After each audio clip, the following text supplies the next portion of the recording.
cena de dança. Uma espécie de metáfora que acabou se transformando em símbolo da situação vigente em nosso mundo, do ponto morto a que chegaram os debates políticos. Trata-se de uma cena-chave de um balé que foi encenado pela primeira vez há mais de 50 anos e que desde então vem sendo incluído entre os clássicos do teatro de dança internacional. A Mesa Verde, seu criador, Curtius.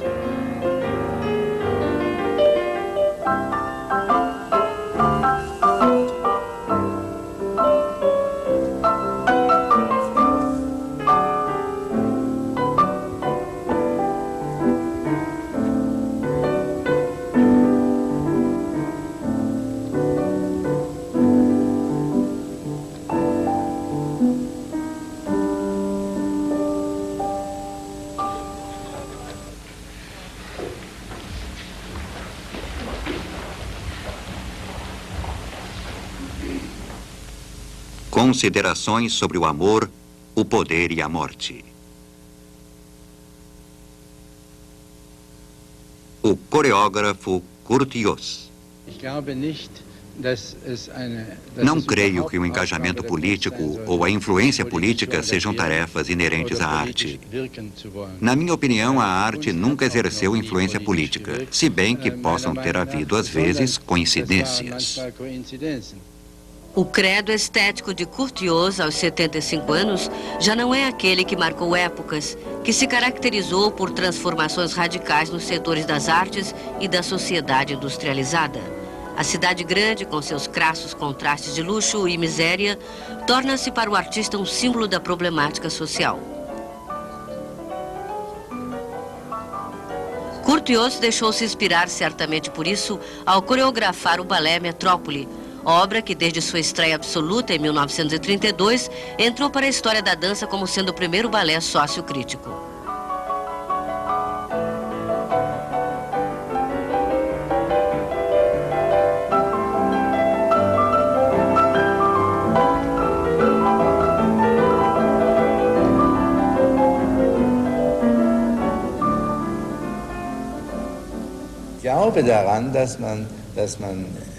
Acredito que a linguagem do balé seja tão expressiva quanto a palavra. Só que ela não utiliza conceitos claros, expressando o que pretende por meio de outros recursos.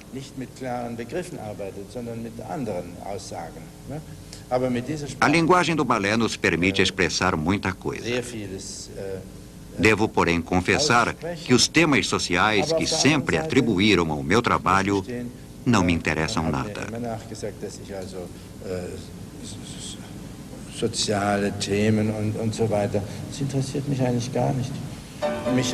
No balé Metrópole, não foi o contraste entre a pobreza e a riqueza que me motivou, uma vez que nem o percebi. O que me interessou foi a situação do indivíduo perdido em plena cidade grande.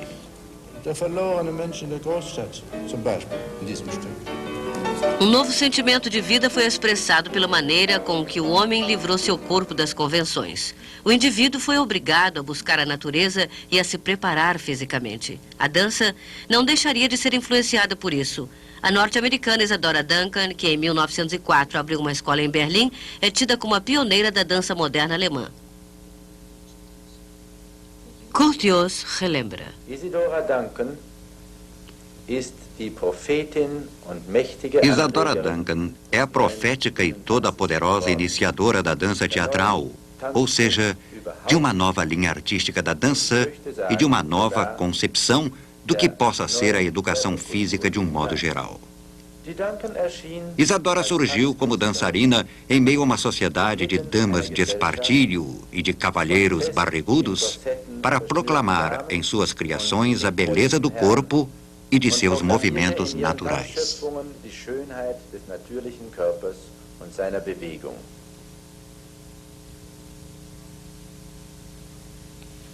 O dilema de Isadora foi o de sua impetuosa expressividade haver tolhido o desenvolvimento de uma sistemática. Rudolf von Laban, nascido em Bratislava, zelou por essa sistemática na medida em que pesquisou o movimento e indicou novos caminhos.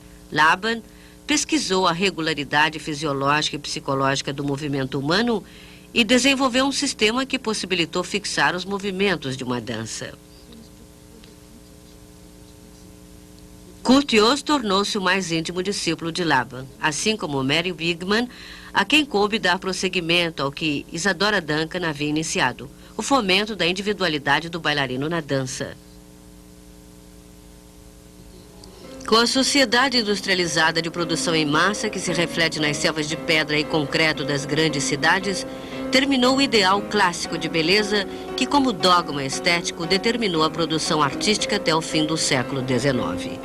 Os artistas do movimento expressionista, que se manifestou de maneira programática a partir de 1910, dizimaram os quadros idealistas. A arte tornou-se um veículo da experiência e da expressão individuais.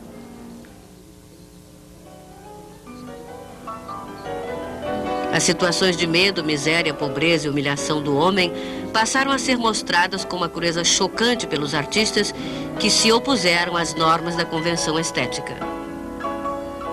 O ritmo passou a ser determinado pela técnica e não mais pela natureza. O medo e a sensação de que a derrocada seria iminente fizeram-se presentes nos trabalhos dos expressionistas. Na medida em que mostraram o mundo da maneira que o viam, em que destruíram as formas, eles liberaram ao mesmo tempo energias que, por sua vez, levaram a novas formas de expressão nas quais o patos revolucionário também se fez presente.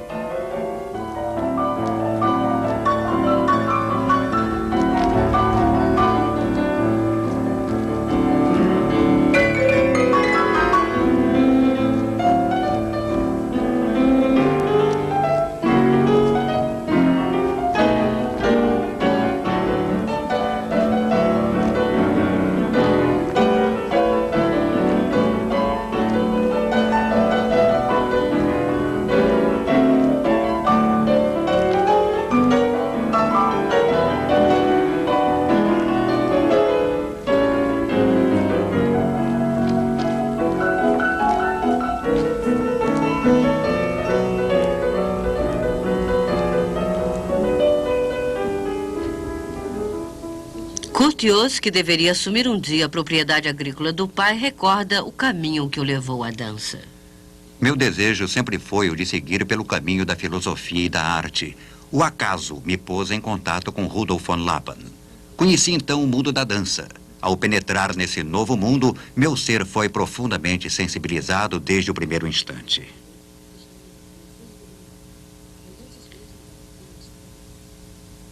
Jos dançou primeiro no teatro de dança de Rudolf von Laban. Depois encontrou em Sigurd Leder uma alma irmã, a qual ficaria ligado a vida inteira por laços de amizade e trabalho. Os dois se apresentaram primeiramente como dançarinos de câmara em solos e em dupla.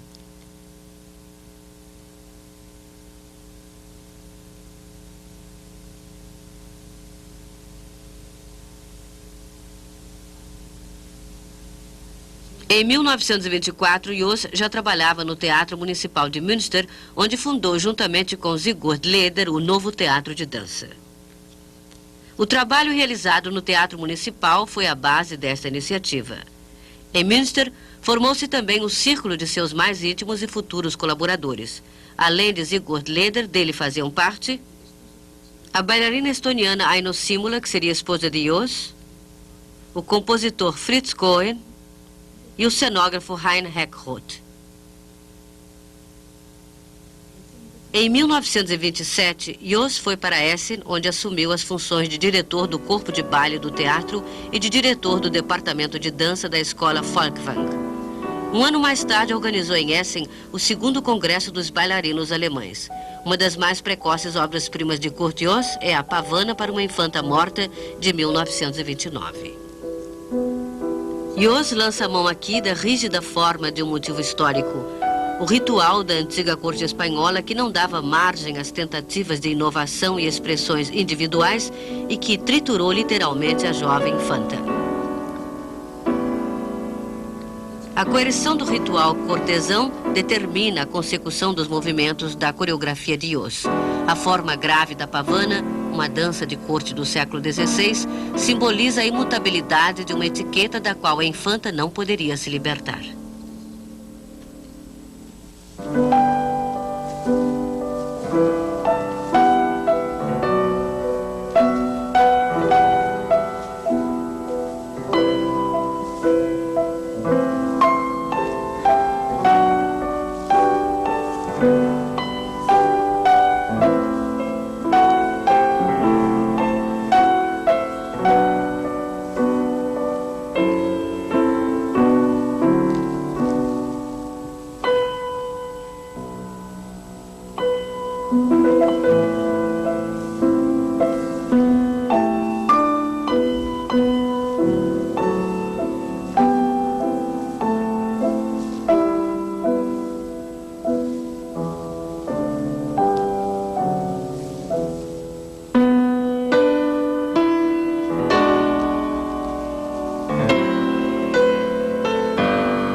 Na biografia de Jos, a pavana para uma infanta morta simboliza seu ceticismo com relação ao que chamou de demonstrações de temperamento muitas vezes constrangedoras dos dançarinos expressionistas. Em outras palavras, a dança expressionista parecia-lhe artisticamente questionável.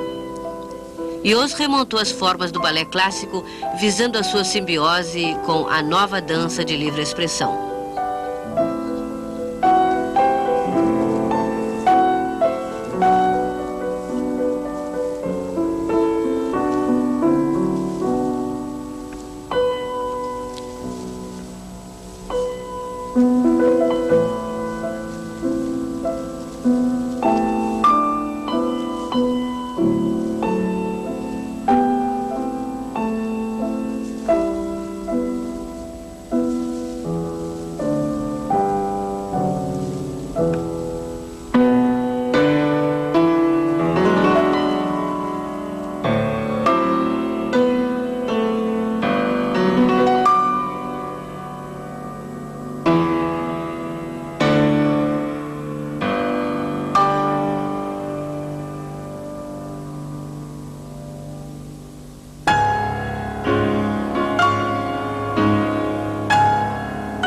Logo no início de seu trabalho conjunto com Sigurd Leder, Jos teve a ideia de criar um balé de dança macabra. Inspirado pelo que viu no interior da igreja de Santa Maria em Lübeck, retomou a ideia em 1931 ao ser convidado para participar em Paris de um concurso internacional de dança. O convite partira do conceituado Archives de la Danse. Os quadros da dança macabra de Lübeck, de 1463, foram destruídos por ocasião da Segunda Guerra Mundial. A alegoria medieval da dança macabra deve ter impressionado Jos de tal maneira que ele acabou personificando a morte em seu balé.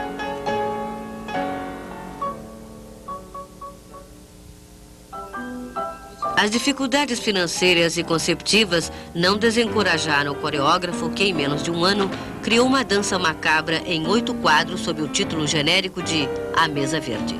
Os companheiros de Essen colaboraram, o cenógrafo Heinrich Roth e o compositor Fritz Cohen.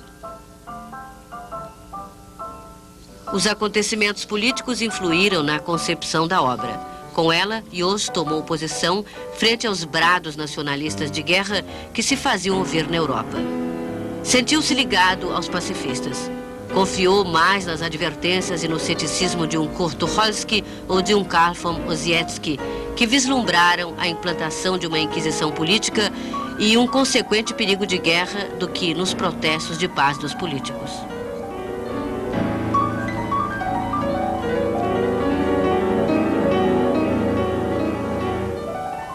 Estas imagens surgiram mais de 14 anos depois. Durante um curso realizado em meados dos anos 70, em Colônia, Jos explica e demonstra a gênese de A Mesa Verde. Seus acompanhantes são membros do Fórum de Dança de Colônia. Mostrada foi a famosa cena da mesa. Jos esclarece a função artística de um tango que contribuiu para a fama da cena. O tango encerra duas possibilidades: frívola elegância e uma espécie de tensão emocional crescente que depois sempre volta a diminuir, e etc. die dann immer wieder abflaut und so weiter. O criador de A Mesa Verde volta a atuar como dançarino no curso coloniano, fazendo o papel da morte em sua dança macabra.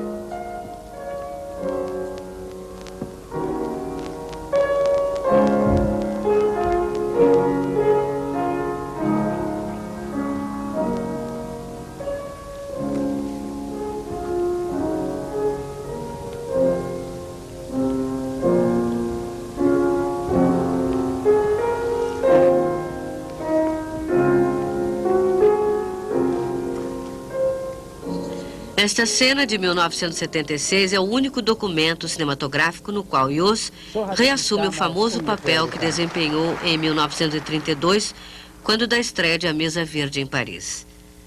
Com o convite para participar do concurso internacional de coreografia, Jos pôde apresentar pela primeira vez o seu grupo de Essen no exterior. E ele próprio também se apresentou.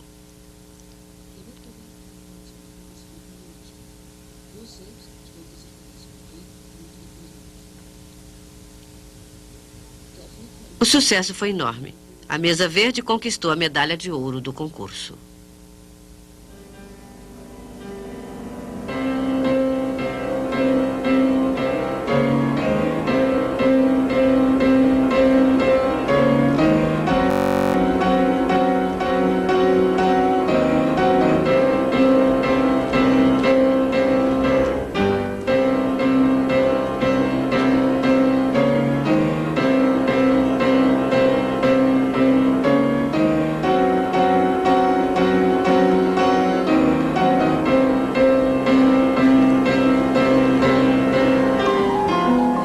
Na obra de Jos, a morte não aparece apenas como uma personagem que fica sempre com a última palavra, que adverte o homem quanto à sua efemeridade, mas também como um ser triunfante.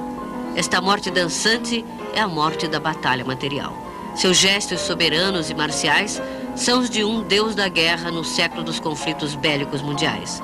Essa morte simboliza a mortandade e o genocídio.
Do dia para a noite, o balé A Mesa Verde causou sensação nos palcos europeus. As récitas se sucederam. O público nas metrópoles europeias ficava curioso e ávido de ver em cena seu próprio destino e a situação precária do mundo através da simbologia de uma coreografia feita na Alemanha.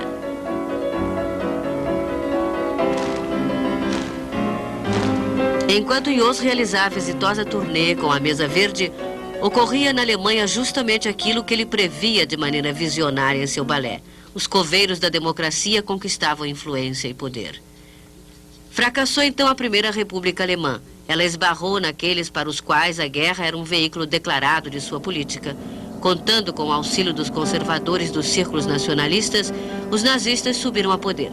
Acertado o passo, deu-se a coordenação. A morte passa a ser um dançarino proveniente da Alemanha.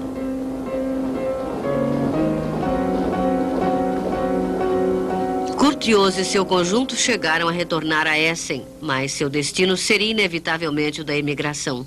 Isto por consideração ao judeu Fritz Cohen, de quem Kurt Jos teria de se separar por imposição dos nazistas. Os nazistas qualificaram Jos de um dançarino mosaico de templo. Da noite para o dia, Jos conseguiu escapar da Alemanha com seus companheiros de carreira de Essen. O grupo foi para a Holanda, de onde seguiu pouco depois para o exílio britânico.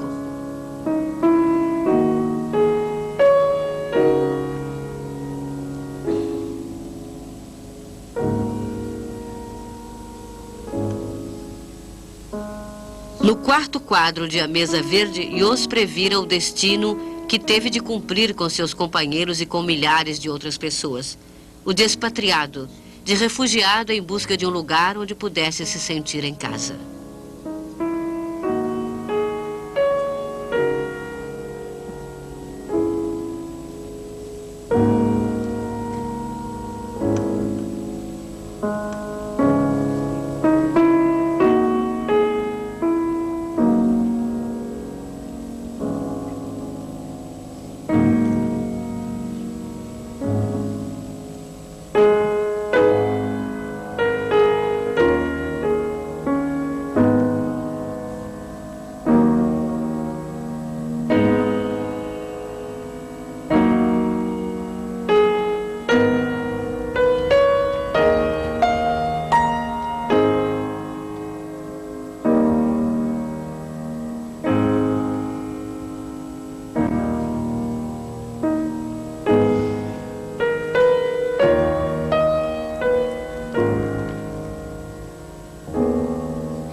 Em 1934, Jos retornou com seu conjunto à Inglaterra depois de uma turnê pelos Estados Unidos.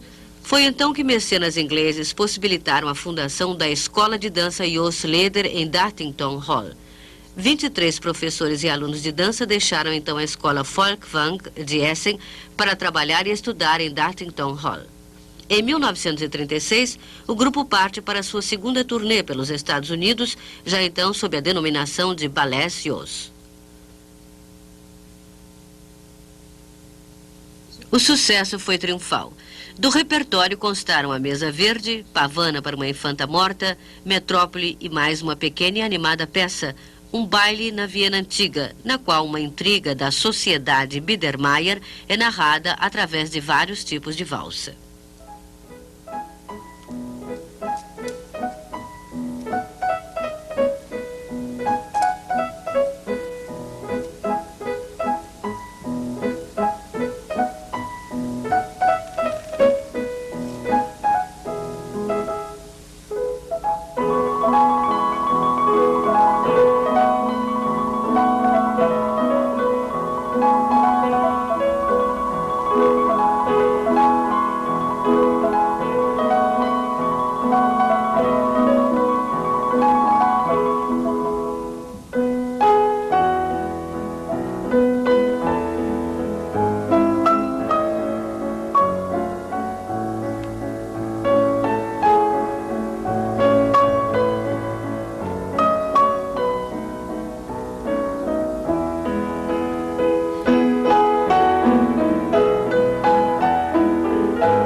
O segundo maior sucesso internacional de público foi o balé Big City, aquele mesmo Metrópole que Jos elaborou logo após a estreia absoluta de A Mesa Verde.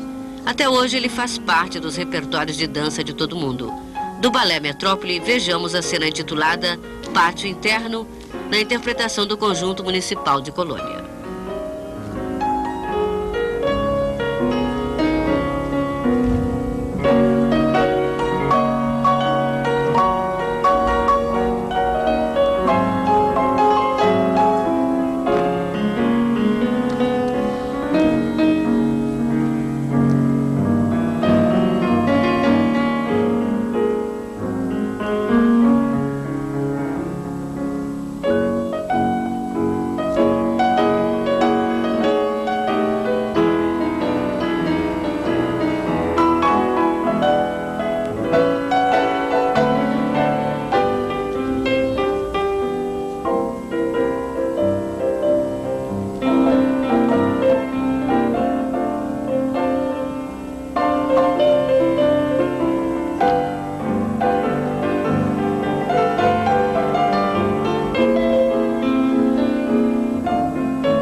Nos Estados Unidos, onde a partir dos anos 20 se formou, principalmente em Nova York, um centro da dança moderna, os balés de Yost fascinavam o público especializado.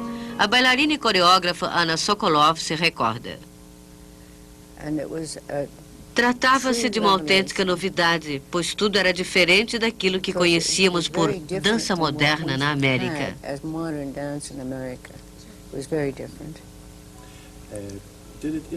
Isso a influenciou? Creio que não, mas me inspirou, pois compreendi o quanto a dança pode ser expressiva na linguagem da vida. Depois eu vi a mesa verde de Curtius. Que coisa, impossível de descrever por meio da palavra. No words for it. Incredible.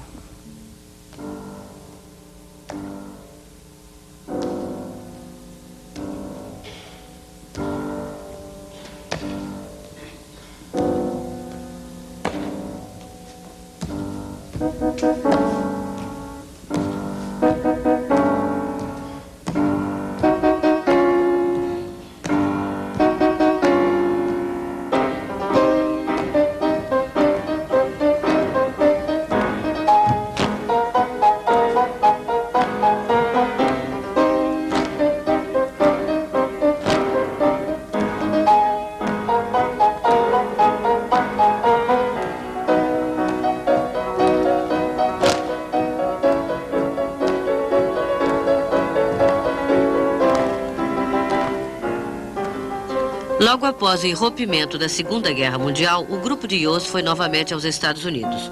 Yost teve de permanecer, porém, na Inglaterra, onde fora preso em 1940, como muitos outros emigrantes alemães. 6 meses depois, seria recolocado em liberdade graças à intervenção de amigos.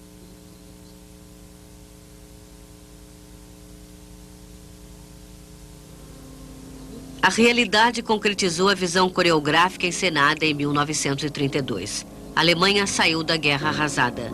Os sobreviventes retornam ou buscam abrigos de emergência nas cidades arruinadas.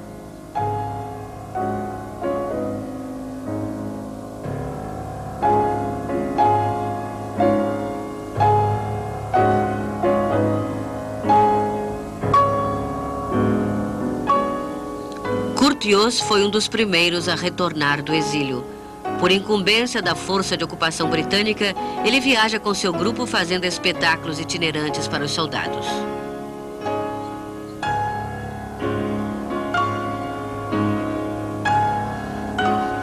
Para quem assistiu à dança macabra imediatamente após o término da guerra, a Mesa Verde deve ter lembrado de forma macabra as experiências colhidas e o medo da morte.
No rol das grandes criações coreográficas do século XX, a Mesa Verde é a única obra que aborda a dolorosa história dos homens e dos povos deste século. O próprio Ios interpreta sua coreografia de 1932 num contexto mais amplo que o da história contemporânea, relacionando-a ao sofrimento de toda a história da humanidade.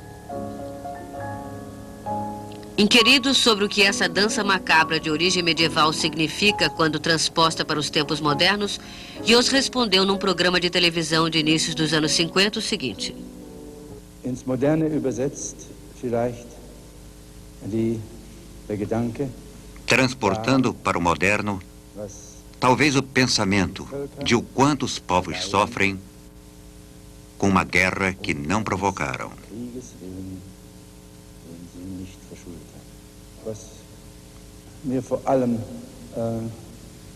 O que mais me toca no caso não é o aspecto político da questão. O que me toca é o conceito que o ser humano faz do sofrimento e da morte. Essa em 1949. Kurt Ios retorna ao lugar onde iniciou sua carreira. Sob sua direção, desenvolve-se uma nova geração de dançarinos. Jean Sebron, Günther Pick e Pina Bausch ali colheram as experiências que determinariam seus trabalhos futuros. A escola Folkwang tornou-se um centro de treinamento e ideias, dando assim sequência à viva tradição da moderna dança alemã.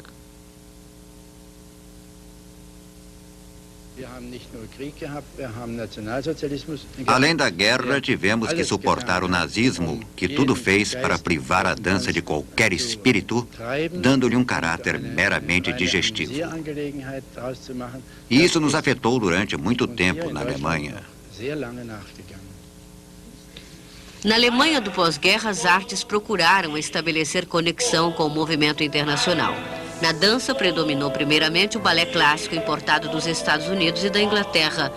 Foi somente em meados dos anos 70 que se voltou a cultivar a própria tradição da dança moderna, a German Dance, como ficara antes conhecida no plano internacional.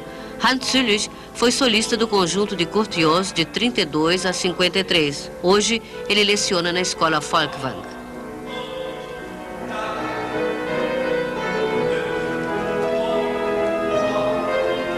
Depoimentos de colegas e seguidores de Ios.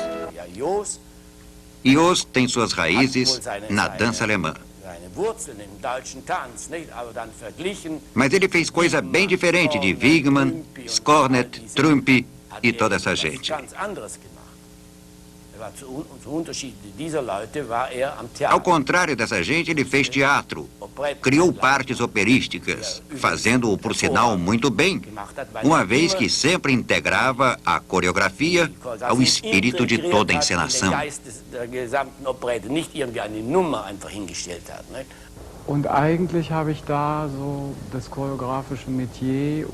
Com Nios, eu aprendi a fazer coreografias e a dirigir um grupo.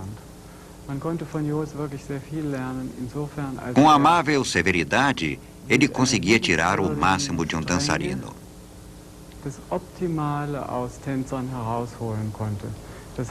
Isto é, ele não soterrava a criatividade do artista por meio do treinamento. Cada um podia dar algo de si próprio.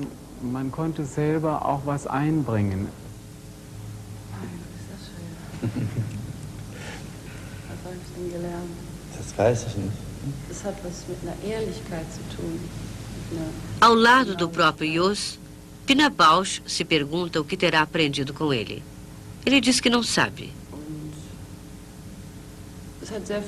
Ela então fala da honestidade e da exatidão do trabalho. E havia uma forma definida, da qual hoje me encontro afastada. Hoje procuro uma forma mais ligada ao teatro, que não seja apenas dança, mas que só possa ser configurada por dançarinos. Pina Bausch encontrou sua forma, mas sem a influência de Kurt Jooss, seu teatro de dança seria inconcebível. Em sua essência, a forma de Pina Bausch obedece a um postulado que Jooss formulou no Congresso dos Bailarinos de 1928. Todo bailarino é um dançarino habilitado ao teatro. De forma que o futuro da dança é alvissareiro.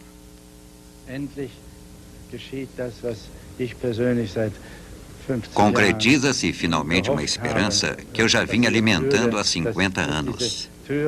O fim de uma tola disputa entre as danças clássica e moderna, para se chegar assim a um estilo universal.